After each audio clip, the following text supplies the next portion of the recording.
questions. Questions orales. L'honorable. The Honourable Leader of the Official Opposition. Mr. Speaker, the Prime Minister has lost control, but he is clinging to power. We knew that he had lost control of the borders, of immigration, of spending, of inflation, of the cost of housing, but now he has lost control of his cabinet. The Vice Prime Minister, the Deputy Prime Minister, the Minister of Finance has stepped down, and she stepped down hours before presenting Canada's fall economic statement with an enormous deficit. When will we have an election? L'honorable leader du gouvernement à la Chambre des communes. Thank you, Mr. Speaker. Our government is looking forward to presenting the economic statement this afternoon, and I would like to take this opportunity to thank the member for University Rosedale for everything that she has done for this country and everything that she will continue to do for this country. Her accomplishments make quite a long list, and her place in history is assured, and we are very proud of everything that she has done for this government.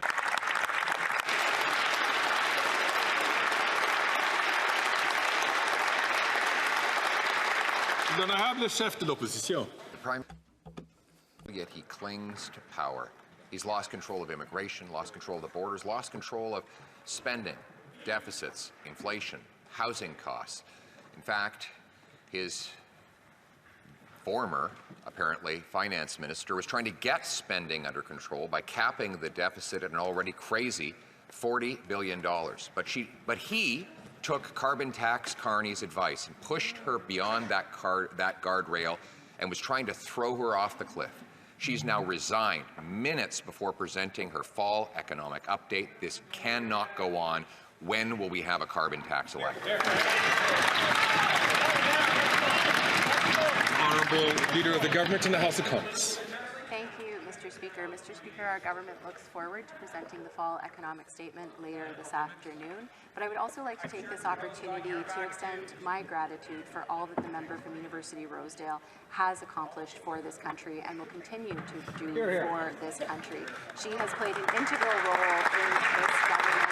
First of all, standing up for Canada and defending NAFTA, bringing forward universal childcare, and the incredible work that she has done in defending Ukraine. We are very grateful for all that she's contributed to this government and to Canada. Thank you, Mr. Speaker.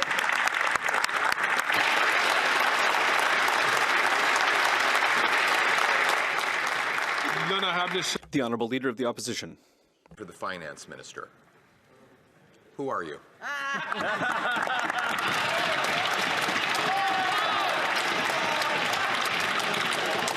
The Honourable Leader of the Government in the House of Commons. Thank you, Mr. Speaker. Mr. Speaker, at a time when Canadians are struggling, we are happy to bring forward measures that are going to assist them. Things like the GST tax cut that took place starting this past Saturday, going until February 15th. And while the Conservative leader and the members of his caucus stay focused on us, we're going to stay focused on helping. The Honourable Leader of the Opposition. Mr. Speaker, it was a serious question. Who is the finance minister? After the finance minister's resignation this morning, automatically the industry minister became Minister of Finance. And congratulations. But he immediately quit. After him, in the line of precedence, it was the two Randys. Well, they don't want it. So now we don't have a finance minister just a couple of minutes before the fall economic statement will be presented. So where's the minister? The Honourable Leader of the Government, The Honourable Leader of the Government in the House of Commons. Thank you, Mr. Speaker. As I said, our government is looking forward to presenting the fall economic statement later this afternoon. There are important measures in that update, measures that are important for Canadians. It's time for the Leader of the Conservatives to recognize that while he's focused on us, we are focused on Canadians. The Honourable Leader of the Opposition. Mr. Speaker, just to underline the chaos we're faced with here, the Finance Minister resigned the day she was to present the fall budget, which was going to contain a massive deficit overrun. The job then went automatically to the Industry Minister, who immediately resigned, like on the spot, which then went down the line, and the next person in order was the famous two Randys. And they're not available to do the job either.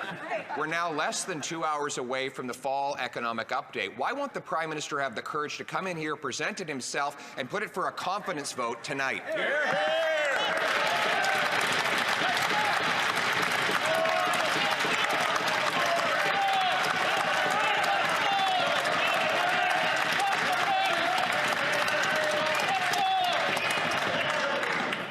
I would like to remind all members, as I did during statements today, for members to be careful not to refer to other sitting members by their names, but to use their titles or to use their writing names. The Honourable Leader of the Government in the House of Commons. Thank you, Mr. Speaker. Well, Mr. Speaker, while the Leader of the Opposition continues to play politics in this place, we look forward to presenting the fall economic statement later this afternoon that will have a series of important measures for Canadians, things that are going to help them with the affordability challenges, that are going to put Canada, Canadian jobs, and the Canadian economy first. Thank you, Mr. Speaker. I would like to ask the honourable member from St. Albert, Edmonton, to please not take the floor when he is not recognized by the Speaker. The Honourable Member for La Prairie. We already knew that between 20 and 40 Liberal MPs no longer had confidence in the Prime Minister. We also knew that 8 ministers would be jumping ship. Today, the Minister of Finance decided to step down instead of presenting the fall economic statement. She wrote, black and white, that she disagrees with the Prime Minister on the best path forward for Canada. So she has also taken away her confidence in the Prime Minister. We are watching this government, this Liberal government, fall apart, and it's pretty ugly to see. Will the Prime Minister call an election? The Honourable Government House Leader. Thank you, Mr. Speaker, and I would like to thank my colleague for his question. As I mentioned, as a government, we are looking forward to presenting the fall economic statement later this afternoon. There are important measures in there for Canadians when it comes to affordability in particular, and we are exclusively focused on Canadians. And we will continue to protect Canadian economy and Canadian jobs. The Honourable Member for La Prairie. The Deputy Prime Minister has quit because of the Liberals' electoral handouts. She said that Canadians know when we're working for them and when we're focused on ourselves. Mr. Speaker, people can see through their political games. Quebecers don't want these political handouts. Businesses don't want them. Even the Finance Minister doesn't want them. The only person who wants these is the NDP leader and the Prime Minister of Canada. Will they finally stop sabotaging Canada's economy for, so they can buy votes? The Honourable Leader of the Government in the House of Commons. Thank you, Mr. Speaker. And once again, I would like to thank my colleague for his question. Cutting the GST on essentials for Canadians is something that's important for many Canadians. And I've heard from many people in my riding who have said that this is something that is important for them.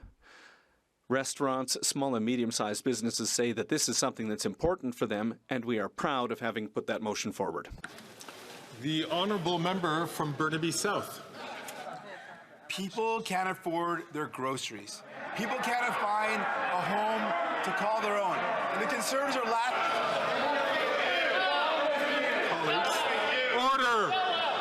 Order! Just another reference.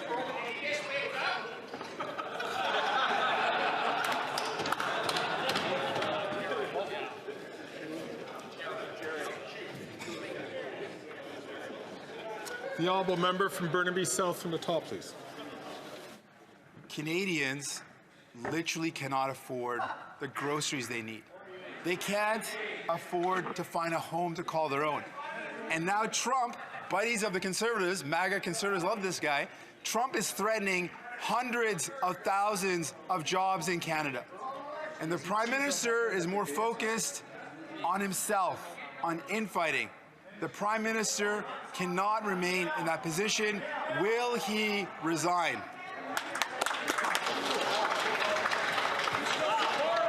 The Honourable Minister for Innovation. Mr. Speaker, this is not the time for slogan. This is not the time for partisanship. This is not a time to make jokes, Mr. Speaker. This is about rallying for Canadians. This is a time where Canadians need to know that this House and all the members are standing behind them, that we're going to invest in Canadians, that we're going to invest in this country, that we're going to invest in our workers, and that we're going to invest in our industry, Mr. Speaker, and that we're going to prepare Canada to be the best prepared to be able to deal with our U.S. friends. Mr. Speaker, this is the time where we show that we're all Canadians.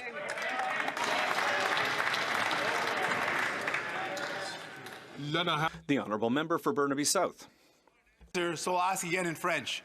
Les gens de la misère. People are having a very hard time paying for groceries. Young people can't find affordable housing. And beyond that, we have the threat of Trump's tariffs. And that's putting hundreds of thousands of jobs in Canada in danger. And instead of dealing with issues that are important for Canadians, the Prime Minister is dealing with fighting in his own party. It's clear that the Prime Minister cannot continue. Will he resign today, yes or no? The Honourable Minister of Innovation. Mr. Speaker, as I said, this isn't a time for jokes. This isn't a time for partisanship. It's certainly not a time for conservative slogans, Mr. Speaker. It's time, Mr. Speaker, to work together as parliamentarians to defend Canada, to invest in Canada, to defend our workers, to invest in our industry. And, Mr. Speaker, I call on all members of this House to do their civic duty to work for the good of Canada so that we can face the incoming American administration. Mr. Speaker, today we are all Canadians. Let's work together. The Honourable Leader of the Opposition. Mr. Speaker, the NDP leader is absolutely right. This cannot continue.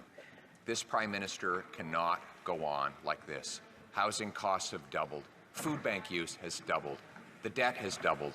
Gun crime has doubled. And now we face troubling tariff threats from a president who can see weakness coming from a mile away.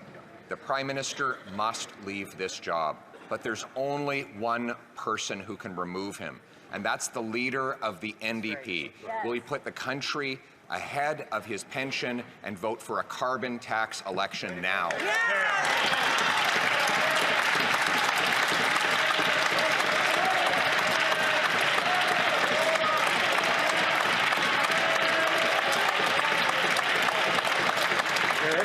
Eric.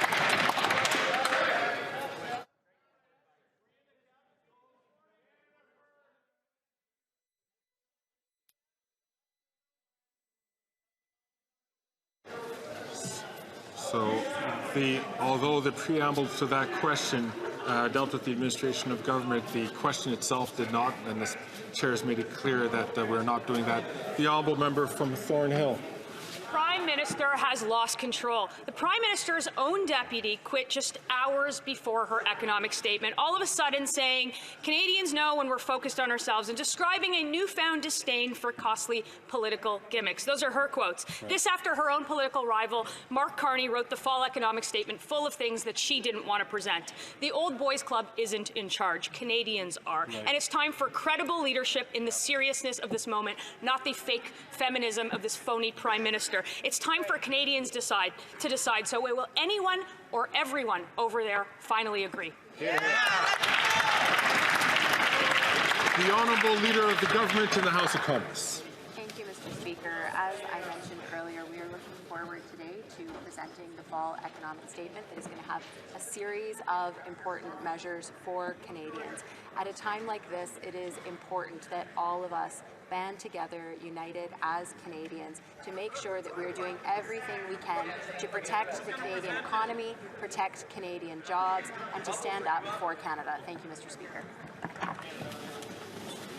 The honourable member for Thornhill. Mr. Speaker, they can't even stand by each other. Hours before delivering the fiscal update, the finance minister resigned. She lost confidence in the prime minister. Last night, the failed housing minister and the worst immigration minister in the history of this country also resigned. A couple of Randys, and now they're up to 9 ministers that need to be replaced. He's lost control of the government.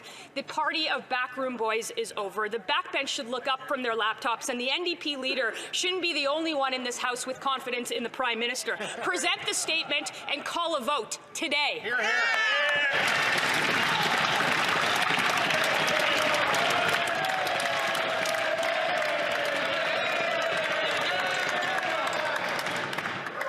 Again, I'm just going to, for the last time, order. Order.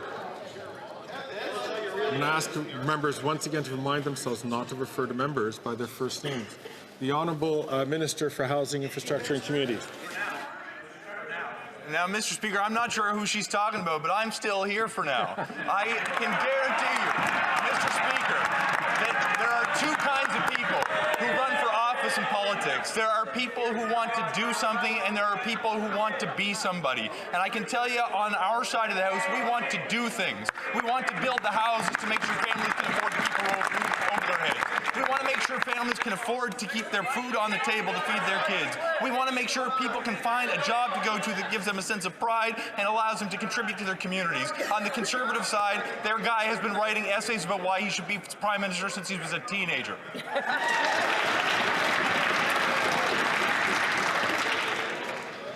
The Honourable Member for Calgary Nose Hill. On Friday, the Prime Minister told Canada's first female finance minister but she was fired, but to keep sweet and present their wildly overspent budget on Monday so that he and an unelected man, Mark Carbon Tax Carney, wouldn't have to take the blame for their broken budget. He then, unbothered, released a video of him making cinnamon buns to get the women folks' vote. How can any woman in that caucus defend that man instead of calling for an election now? Hear, hear. The order. The Honourable Leader of the Government in the House of Commons. Thank you, Mr. Speaker. I didn't realize cinnamon buns were a gendered food, but what I would say is that her question says more about how that member and Conservative members view women in this country than anything else. Thank you, Mr. Speaker. The Honourable Member for Calgary Nose Hill. Are facing violence in the streets. They can't afford groceries. They can't afford to buy presents for their kids for the holidays. They can't afford anything. Canadian women are far worse off under this fake feminist prime minister. And now he fired Canada's first female finance minister because she dared question him. That sounds pretty familiar. No strong woman exists in that caucus. Why would any woman defend this man instead of calling for an election?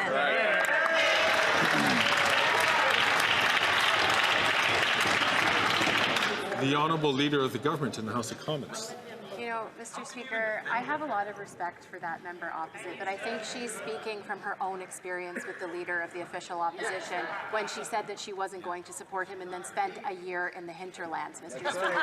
But what I will say is that when it comes to actually doing things that support women, we have done that on this side of the House, whether it's affordable child care that is making it possible for hundreds of thousands of women to join the workforce, making contraceptions free, or the Canada Child Benefit that is helping families pay the bills. And what do Conservative members of Parliament do every time? They vote against them. So actions speak louder than words, Mr. Speaker.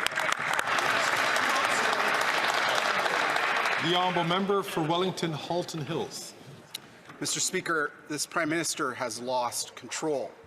He's lost control of the economy. He's lost control of immigration. He's lost control of so many files. And now he's lost control of the government. It's long past time for an election. This Prime Minister has sat too long here for any good that he has been doing. In the name of God, will he go to Rideau Hall, call an election, and end the chaos?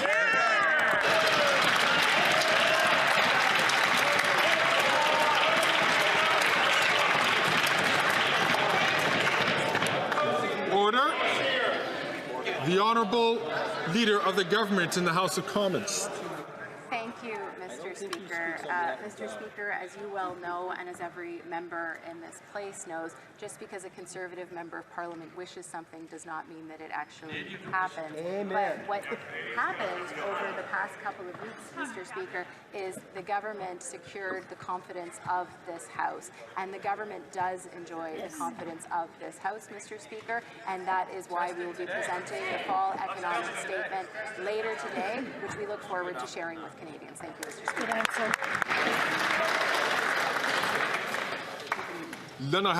The Honourable Member for La Prairie. We're watching a historic moment here. The Deputy Prime Minister quit, saying that she disagreed with the Prime Minister on the path forward for Canada. The Deputy Prime Minister no longer has confidence in this Prime Minister to govern. Her lack of confidence is added to that of 8 other ministers. The Prime Minister can't claim to have the confidence of the people if he doesn't even have the confidence of his own ministers. Will he do the democratic thing and put his future in the hands of the people and call elections? The Honourable Minister of Innovation. Mr. Speaker, on this side of the House, I know that all of our colleagues want to work for Quebec and the entire country, Mr. Speaker. At a time like this, what Quebecers expect is not to hear fiery slogans, Mr. Speaker. They expect us to work together. This is a moment where we need to work together to prepare Quebec and Quebec's industry to face the American administration. We need to prepare Quebec and the rest of Canada to win in the 21st century economy, and I can tell all Quebecers that that's what we're doing on this side of the House. That's what we wake up and do every day, Mr. Speaker. We get up to serve Canadians. We want to be there for Quebecers and the whole country. We'll continue to do so. The Honourable Member for La Prairie. In 2020, the Prime Minister made Bill Morneau step down because he wasn't spending enough, and he put the current Deputy Prime Minister in his place. She has now quit because she wasn't spending enough. Imagine how much the third Finance Minister is going to have to spend to keep their job. They're going to have to go over to the NDP to find somebody who's ready to spend that much. Seriously, this is a disastrous economic statement. Will the Prime Minister resign? The Honourable Minister of Innovation. Mr. Speaker, Quebecers know that the Bloc likes to pick a fight, Mr. Speaker. But today, Mr. Speaker, the government is going to present a fall economic statement, Mr. Speaker, in which will show that we're there for Canada's industry and for workers across the country. At a time like now, Mr. Speaker, what Quebecers and Canadians expect from everyone, and especially from the Bloc Québécois, is that we be there to defend their interests, that we be there for families, for seniors. That's exactly what we're doing on this side of the House, and I hope the Bloc will stand up and support the government, Mr. Speaker. The Honourable Member for La Prairie. The government is getting ready to table an economic update without a finance minister. Nobody, not even the Liberals, wants to wear this economic statement. It's the ultimate proof that we can't go forward with a $60 billion deficit just to offer political gimmicks. A deficit for measures that neither Quebecers nor businesses have asked for. Measures in this have been denounced by economists, including in the finance department. It's not surprising that nobody in the Liberal Party wants to be responsible for it. Will the Prime Minister do the right thing and stop with these measures? The Honourable Minister of Innovation. Mr. Speaker, we want to move forward. If the Bloc wants to go backwards, that's up to them. But on this side, we're going to go forward, Mr. Speaker. Why? Because families in Quebec, Mr. Speaker, who are watching us, need a government that's there for them, that's there for dental care, for kids, for seniors, for industry, for Quebec, for Canada. Mr. Speaker, on this side of the House, we'll continue to fight. We will continue to fight every day for all Canadians because the country deserves that we be there to stand up for it, Mr. Speaker. I would invite members to please not take the floor when other members have been recognized by the Speaker. The Honourable Member for Charlebourg-Saint-Charles. Mr. Speaker, everyone knows it. The Prime Minister has lost control. He's lost control of immigration. He's lost control of the cost of housing. He's lost control of his caucus. And finally, he's lost control of public spending. And he's lost the confidence of his Deputy Prime Minister and Minister of Finance. The Prime Minister's caused a huge amount of damage for Canada. We know it. Most Canadians know it. But, you know, now it's time to say enough. Can the Prime Minister please take his responsibility and call an election today? The Honourable Minister of Labour and Seniors. Mr. Speaker, the government later today will be presenting its economic plan. It's a solid plan for Canadians, which will ensure fairness, it will ensure good jobs, and it will continue to make sure that Canadians' economic interests are respected. The Honourable Member for Charlebourg-Saint-Charles. Mr. Speaker, I can't believe that the Minister believes the words he's saying. We know that this doesn't make any sense. The Finance Minister quit this morning because of this. She knows that none of this makes any sense. And the Finance Minister said that given the threat that we're facing, the way that we do it, that we deal with that will define us for a generation. We know that Canadians are smart. Will the Prime Minister call an election today?